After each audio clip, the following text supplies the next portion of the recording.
What's up, everybody? We're back with the Browns rebuild today, and we're going through yet another offseason. I think it's like our 15th or so, but I lost count. Anton Greenberry, he is staying for another season. That we know, and we learned that at the end of last episode. He's currently 36. He's going to give it at least one more season in this series. So I do see this as a pretty big offseason to hopefully get us ready for another playoff run. Maybe the last of Anton Greenberry's career. Until he retires, that's kind of my thought going into any season, because I think he could retire at any time. He is the current active leader in passing yards with 60,621. And I'm trying to find out if there are any quarterbacks older. Deshaun Watson is 36, and that makes him the same age as Anton Greenberry. We have Kevin Fox, who is in Greenberry's draft class. He's also 36 years old. Maybe we can still go a little bit. Oh wow, Brock Wall is actually really high on this list with over 300 touchdown passes throughout his career. The ratings aren't bad outside of his throw power. I'm just trying to get an idea of who the oldest quarterbacks in the game are, and at this point, I'd have to say that Anton Greenberry and Deshaun Watson are the two. I guess Kevin Fox would make it 3. Lucas Enna is also 36. Jared Goff has him beat, though, at 37 years old. So we're in that range. We're in that range where it could be the end of Anton Greenberry's career. So we're going to go through another offseason now after a one-and-done season last time. That was disappointing. We have some players to re-sign, obviously, as we have $53 million in funds. And how about cap space? We have about 40 mil. This offseason, I think we could address receiver, maybe tight end as well. And defensively, I'm not sure we're going to keep both DeJuan Hall and Gregory Anthony. We do have Marshall Byrd here at one end spot. We could look to get another end to replace Gregory Anthony, who has had one really good season, and the rest have been kind of average to above average. 7 sacks is good, but is it like $60 million good? Not in my eyes. I guess the franchise tag again for Anthony while re-signing Hull could also be the route we end up going. Maybe strong safety is something we do as well. The player I want to re-sign first is actually Marvin King, because we need a good receiver to help take us into the future. The fair offer for him is 14.2, and we're going to make it 14.2, or maybe even just call it 15, and hope he accepts that. I think that he could be wide receiver too. Javonte Mann's getting a little bit older. So, Marvin King, will you stay in Cleveland? Yes, he will. I really wish they would handle undrafted rookies a lot more realistically. They don't become unrestricted free agents after 1 year. They would become exclusive right free agents if they were only on like a 1-year deal. And they'd be restricted free agents if it was under 4 years, but more than like 1 or 2. I forget how it all works, but LaFell would never get this kind of money here as an exclusive rights free agent. Javonte Mann is also available right now. He has the same overall as Marvin King.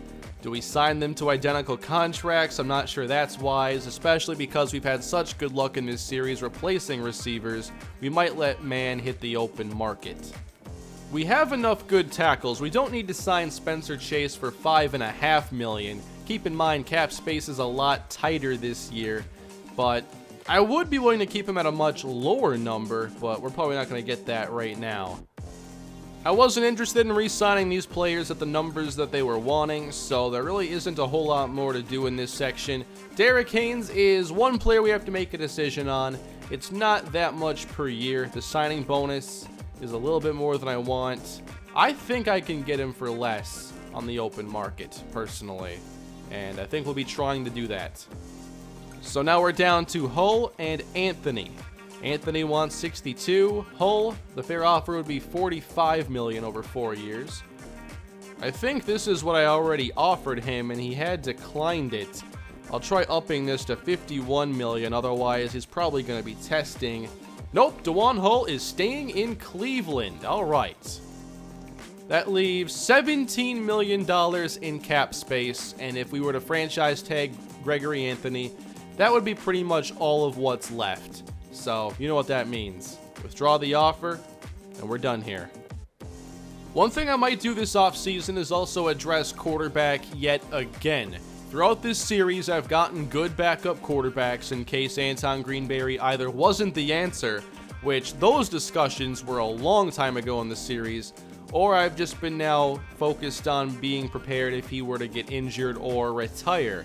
Charles Backus is good, but at 25 years old, we've definitely missed some of his early years to upgrade his ability. So if he became the starter, I'm not sure if it'd be good enough. The offensive line is solidified. We don't need a single starter there. We have Boyd at right tackle. Jamal Copels will play left. Shadon Underwood is good. We have Marvin King. We have Abraham Boone. 2 young receivers that can continue to grow. So receiver isn't a glaring need. Tight end we should address. Backup running back, I'm not sure if we really need to. We have Derek Gill here, and I might be okay just staying with him as the second running back. Depends what opportunities are out there. If there's someone good late, then we're not going to pass. On defense, like the linebackers, could use a strong safety, could use a third cornerback like pretty much every year, and another pass rusher.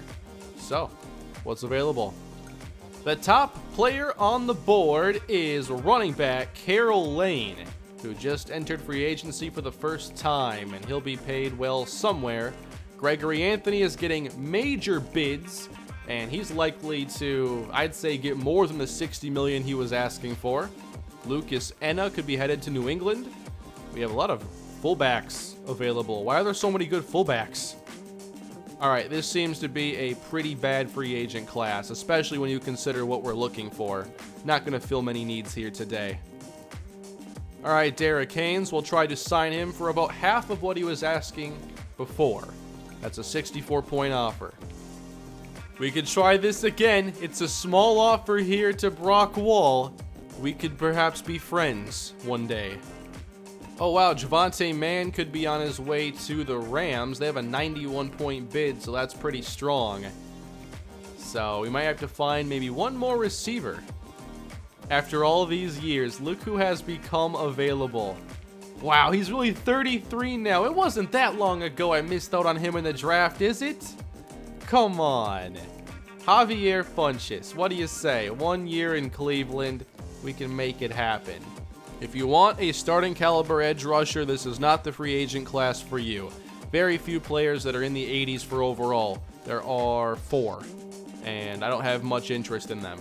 The one I'd be willing to sign is Marquise Peters here, who's going to be in his 5th year, so he's not like a veteran who's going to start regressing anytime soon. If we could get him for maybe $3.5 million a year or so on a 2-year contract, that sounds fair to me, but I'd still want to draft somebody if he signs. And it seems that the days of that highly rated veteran corner signing for 1 year have come to an end. We don't have Tre'Davious White out here anymore, Darius Slay. We don't have Julius McNabb. We're going to have to find someone else this season. I was hoping that Denard Ricard would go overlooked here, but the Eagles are definitely in the mix here with a 93-point bid, so he's likely on his way to a new team. It's Arion Wimper, another one of the older players from this series. That was a while ago that he was on our defense. We could use a defensive tackle, but I would prefer someone younger. When this series began, there was Cameron Wake. Now fast forward 15 years, now there's Camdron Wake. And he has a little bit of a pass rush upside there, but he kind of offers a little bit of everything, but still at a backup caliber level. But he might be an okay backup. So not the flashiest free agent stage for sure, as we do get some signings. Mike LaFell is back, Camdron Wake, and we got Peters. So that definitely gives us a little more assurance along our defensive line. I like getting Peters right there. We'll move him out to right end, and he should hopefully go back to an 80 overall when he's there. So we'll still address that, but I feel pretty good about that move. And then Camdron Wake, he can be a backup along with Alexander Torres, and I'll be pretty happy with that spot. As far as the draft goes, we all know I made a trade during the season to acquire a safety, and I spent our 2nd round pick. So right now we only have 6 picks to make, and if we want to make the most out of this draft, we might need to actually trade up for the really good player. So maybe we do that. Do we actually pick 28th though? We were one and done. But I guess in the second round, our seeding can still be there. Huh. Could we just do like the Ricky Williams trade and just give up everything so we can go get Rodriguez Blake? Because I would totally be down with that. Oh, and a 7.5 combine. Let's talk about that because he outclasses everyone else in this group significantly. A 4.25 20-yard shuttle, a 10.7 broad jump. This guy is amazing. So let's talk about pass rusher then and how we can address that. There is a second rounder I like, Whistler Wright. Late second round prospect from Texas. He's going to have good agility and acceleration. Speed should be respectable, and that all-important B+ power move. And at a pretty good value. So I'd definitely like to take him. Here's an intriguing player who's actually like a red diamond. He's a lower talent level than his projection, but he's a great athlete. He has good power move. I would still have interest later in the draft. Blake is probably out of the question here. There's also Kyrie Upshaw, who's an early round prospect, but we don't know his best pass rush move. There is Blake Ravman, and he is not the best athlete, but B- power move. Then here at right outside backer, we could go and get someone like Reggie Scott, whose combine again wasn't very good, but we know his pass rush move, but overall that top 3 isn't great. So it seems that the best player for us to target right now is Whistler Wright. And he wouldn't necessarily need to be someone we trade up for. So is there someone we could trade up for? Man, someone's going to get DeAdrian Porter here. B+ press, B-man, B-zone with a 4.37 40. Why couldn't I be in a position to draft him? As far as getting a nickel corner, I'm not sure this class is going to deliver, but I just found Malcolm Moulton. I scout sometimes just a player's like first rating and run out of points, so I put him on my board and forget about him, but then I find him later, and Moulton could be exactly what we need for our third corner spot. For strong safety, there isn't an early round prospect for us to target. It would have to be either a free safety or get lucky with a steal. Barry Pierce, late first rounder, but that speed is concerning. B zone, C- tackle. That's a big drop off. If his second best skill is a B and you go all the way down to a C-, I have a lot less interest now. More interest in Rashawn Zaraway. I know that name is probably in the player pool because of a running back. Imagine I remember this. Amos Zaraway. Oh wow, he played recently. The last year he played was 2005, but I remember him with the Steelers, and that was 99-03. Man, I'm getting old here. I don't like it. So top bid right now for Haynes, Wall, and Funchess. We'll see if they accept those offers. But Carroll Lane ended up getting 34.7 from the Jets. Gregory Anthony, I told you he'd get more. $93.5 million for a guy who's had one double-digit sack season. A 132-point bid. Good luck, Indianapolis. Javonte Mann got a pretty similar contract to Marvin King, maybe $100,000 less, so he's off to the Rams. And Denard Ricard ended up getting 8.46 from the Eagles. I played it pretty cheap on that one. I could have probably kept him, but I didn't think he was going to be a starter.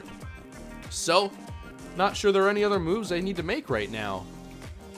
Contract accepted by Derrick Hain and Javier Funchess. Wasn't sure if they'd accept those. And we have a little more scouting we can do now to hopefully find some good targets. There are two really good first round receivers, and maybe I could trade up for a player like Ross Collins. Imagine I trade up with my first round pick to get a receiver, trade up with my third round pick to go get the pass rusher. That sounds like a tall order though, because it's hard to move up with only fourth round picks and less, unless I use future capital. Roy Lowry here, a 5'8" wide receiver. Does he have some speed? He does. Is there a chance that Roy Lowry happens to have ball carrier vision as a good attribute? I wonder. Just curious. Not bad. Banks Holland here, a C- route running. You can work on that. And B- catching, I have interest. You know how much I love to draft Rafael Carr here from Florida State? We don't get enough tight end prospects like this. All three are in the B's with catching, 4.65 40. Man, someone's getting a good tight end. Could be us, who knows? If we have to wait, maybe DeMichael Hunter becomes an option. He is not as fast, but he should have great blocking. Well, he does. It's B- for run block, which is what you look for from a tackle. So we have a 266-pound tackle who can catch the football here. Pretty cool. For quarterback, there are 4 first-round options, but from what I remember, I wasn't thrilled by this class overall. I think Kelvin Murphy is great. He's going to be fine.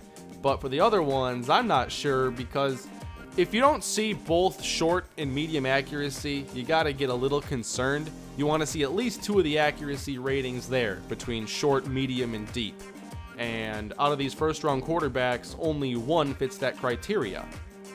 I might take a chance on a late quarterback, though.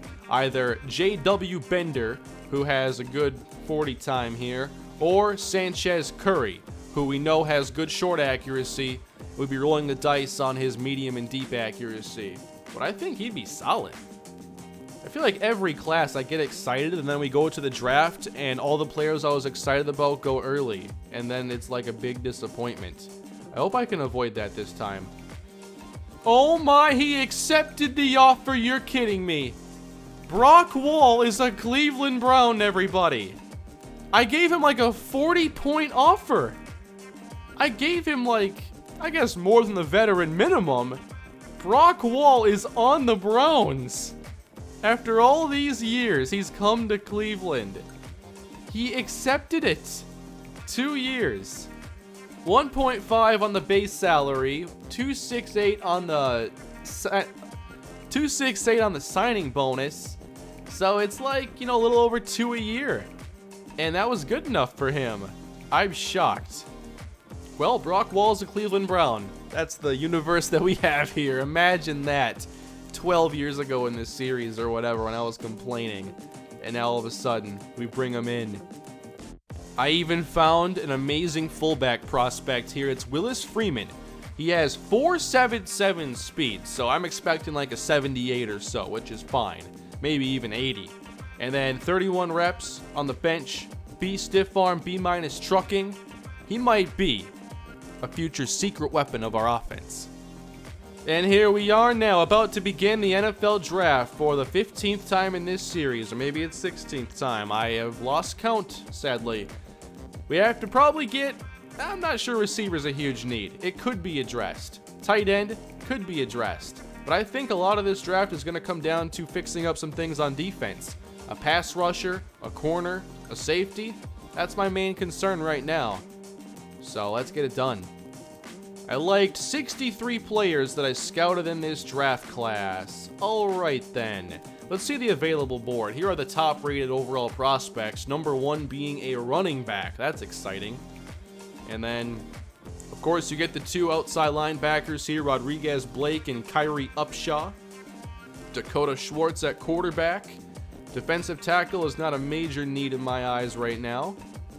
It is exciting, though, that DeAdrian Porter is a mid-round prospect, because he's definitely not a mid-round talent. I don't think so. There's also Ross Collins here from Clemson. Imagine adding a talent like him to our receiving core. We got to the draft, and now Whistler Wright has become an early 3rd-round prospect. So maybe that means his development isn't very good. But that could still make it a little bit easier to get him later. There are some good mid-first round talents in this class, though. I think I'll sim the first, 5 to 10 selections and see what happens. At number 1, we have Rodriguez Blake off the board, and that's where I was worried he might go. And then the top running back goes Roach to the Chiefs. The Patriots take a defensive tackle, a quarterback to Buffalo, and the Packers go Upshaw. Next up, the Lions go defensive line. The Panthers will also go defensive line. Keep doing that. A tackle to the Ravens. Atlanta takes an outside backer. And the Steelers go with Collins, that talented receiver. So available, we have Kelvin Murphy, DeAdrian Porter is out there, and then Thomas Williams is the number 9 ranked player on the board. We are 18 picks away, so maybe we could end up with someone in this range. We could get Andrew Nielsen, a 6'3 corner. Morgan Worthen is a first-round pass rusher. He does have good finesse, but the top 3 isn't exactly impressive. We could even surprise someone and go Rafael Carr, get a talented tight end. Either way, moving up at this part of the draft would be a little difficult. We have to go a few more picks. There goes a tackle to Jacksonville, then a guard. Keep taking offensive linemen. And there goes Williams. But anytime an offensive lineman goes, that means that players we actually want are getting pushed down the board. Vikings, they take Porter. We're still 13 picks away. Right now, I'm shocked that Kelvin Murphy hasn't been taken, but I think he is going very soon. I am interested in maybe trading up for him, but not sure that's the right move to make right this year. It's just tough when there are so many mid-round players that I like, and we pick at the bottom of the first round all the time, so it's always in a situation where to trade up, you have to give up picks that you like to spend on some really good values. Alright, I'm pretty confident in who I want right now, and I think that he might be there when we select. So we're going to go down the board now. There goes a running back to the Raiders. Now Murphy goes to the Cowboys. Alright. The Miami Dolphins are next, and they go quarterback as well. Keep taking quarterbacks. There goes a left end. Tampa goes running back. Now we're just a few picks away from where we select at 28. Just want to see if any of these teams happen to need this position I'm targeting. Nope, none of the 4 teams here have this position as one of their top needs. So he absolutely should be there. And there goes corner. Chicago takes a tackle. Denver takes a quarterback. And Seattle takes a center. And we're on the clock. Here in the 2032 NFL Draft, we are going to be selecting Rafael Carr with our first round selection. And he's slow development, but 78 overall, 21 in true talent. We go and get a difference maker, I hope, at tight end, but I'm shocked about the development right there. Great combine, great top 3, easily the best tight end in this class. I was hoping we'd get better development than that. Well, I was really excited, and Carr is still good, but now it's just, he might not be as good as we move forward. So we have no second round pick, remember, so I might need to move up at some point in this second round. If we move up, though, it would be from the bottom around number 3, so that's not very convenient. There are some good values. There goes Whistler Wright. He was an early 3, and he went at 24th in the second round, so a bit before he should have, from the projections anyway. I don't see us trading up then, but we'll check on Whistler Wright for the Jets. If he ends up having good development, I'm going to be so mad, because he got demoted in the board and made me sway my original opinion. So we'll have to see what happens there, but I'm okay, we got values on our board. Let's go. We're actually going to move down right now so we can acquire another 7th round pick. And this was the best offer I was able to get. We already had an early 4th round pick, so that was kind of convenient. We already were set to pick pretty soon. Maybe we can trade down one more time. I don't want to take a chance, actually. We're going to make a selection right now. We're taking a 5th round prospect. This is Malcolm Moulton, the corner out of Nebraska, who is great in man coverage. Let's see what he's all about. He's 16th in true talent with quick development. There we go. Good selection here to bounce back. He doesn't have a major weakness that I can spot here right away. Oh, I guess tackling isn't great, but that's pretty much normal. And Malcolm Moulton is a very nice addition for our defense. And it looks like everyone stayed away from my watch list for the rest of these selections. We still have a 4, 5, 6, and 7. And we could go with a player like Marvin Frazier here, who wouldn't really be fitting a need right now. I wonder if he could just play end, though. I mean, he's 285 pounds. There are certainly some ends who are in that range. You know what? That might actually make some sense.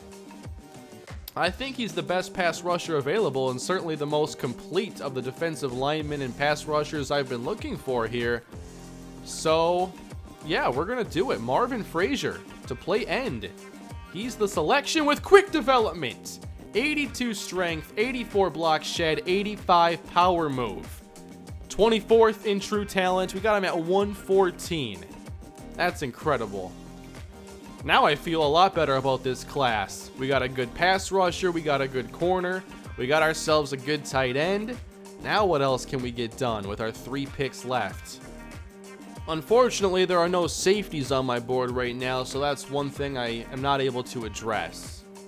One place we could use more depth is at defensive tackle. So we took a defensive tackle, we're going to move to end. And now I'm going to take an end that I'm moving to defensive tackle. 6'5", 318 pounds. It is Watts Rawle, who is a 68 overall. This is kind of in line with his value.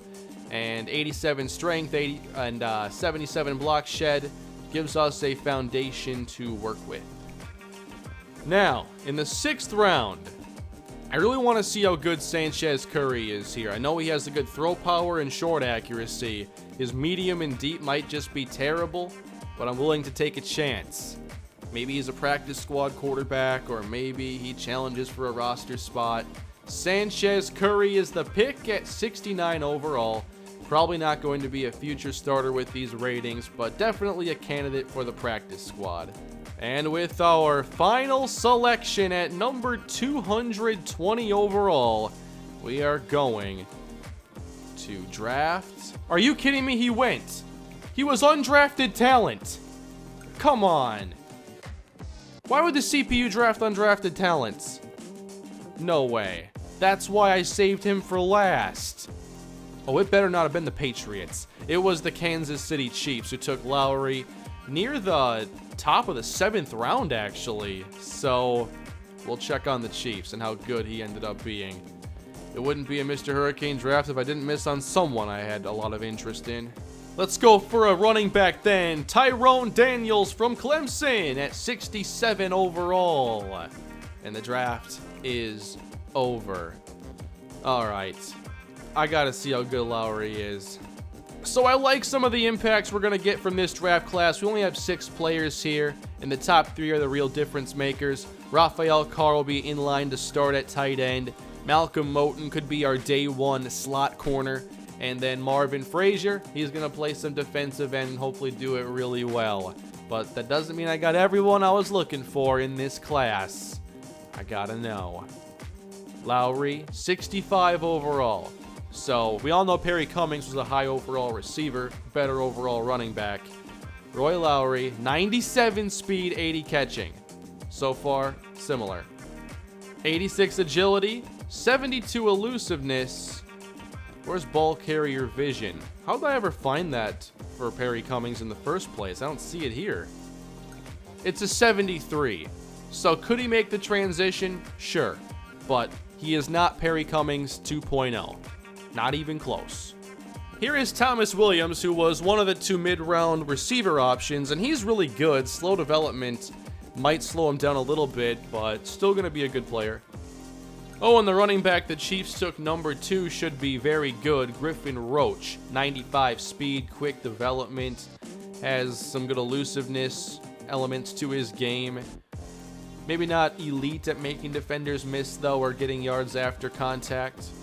Kelvin Murphy, how good is he? A 77 with superstar development. Alright, he probably would have been worth trading up for. I was surprised he fell. I guess I was right to be surprised.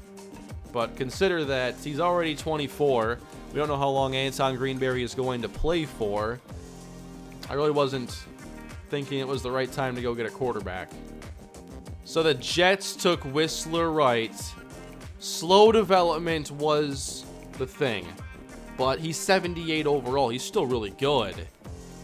Yeah, I wish the game was a little bit more clear about why players go up or down rather than just having them go up or down.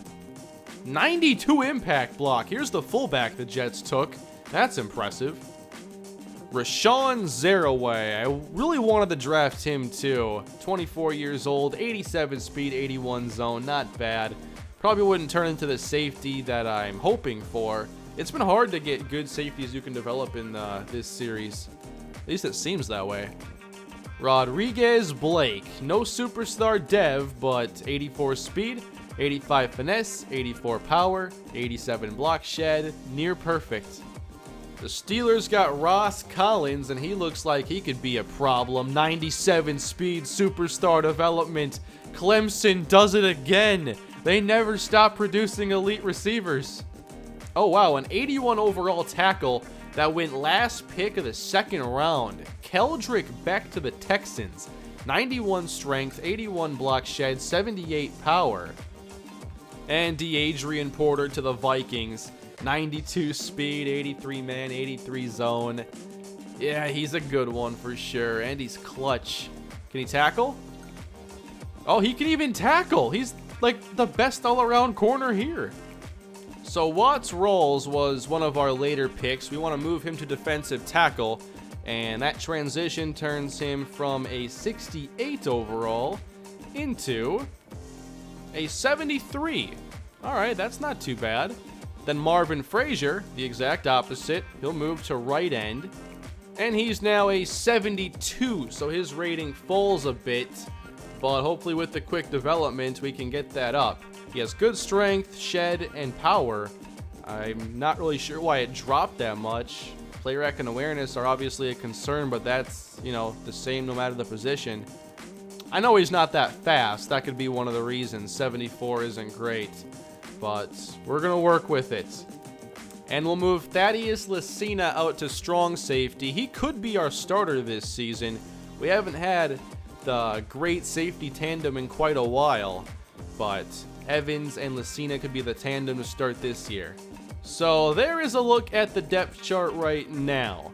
King and Boone are both actually 80 overall players, I think. But for some reason, Boone is showing up as a 79 here. And King's actually an 81, so beats me why it says this. Good offensive line, new exciting tight end, and then defensively, we added some pass rush depth. We'll see how we do with the loss of Gregory Anthony. We added an intriguing young cornerback. Not the most revolutionary offseason, I know, but we're a solid team, and I think that we're still pretty good going into another year of the Cleveland Browns rebuild. Is there anything else I should do before the season begins for next episode? Let me know down below in the comment section, but also let me know what you thought of this offseason overall. Did you like how I handled it, or what would you have done? Please leave a like if you enjoyed the video, subscribe to the channel if you haven't done so already, and check out more of the content here on MrHurriicaneLP. I have an Oakland Raiders project that's going on right now, a little rebuild thing that's pretty fun. And then the Matt Pierre series is always interesting. And on my main channel, there's even more content, youtube.com/MrHurricane. So that's it for today, everybody. See you again soon. Have a great day.